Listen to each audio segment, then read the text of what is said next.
एक दिन आसमान पर एक छोटा सा बादल पैदा हुआ। वो बहुत खुश था क्योंकि पहली बार उसने नीला आसमान देखा था। वो इधर इधर तैरता रहा और बोला, कितना खूबसूरत है ये आसमान, मैं भी सबको खुशी दूंगा। इतने में सूरज निकला और चमकने लगा। बादल ने कहा, हेलो सूरज, तुम बहुत रोशन हो। सूरज मुस्कुराया और बोला, तुम बहुत नरम हो, मगर ख्याल रखना ज्यादा पानी मत बरसाना, बच्चों को खेलने दो।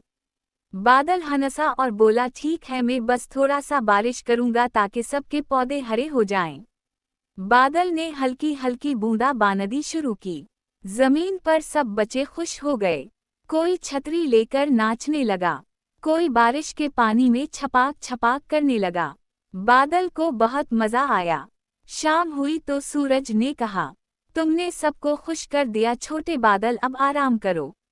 बादल मुस्कुराया, आहिस्ता आहिस्ता पिघल गया और एक खूबसूरत कौस कज़ा बिन गई।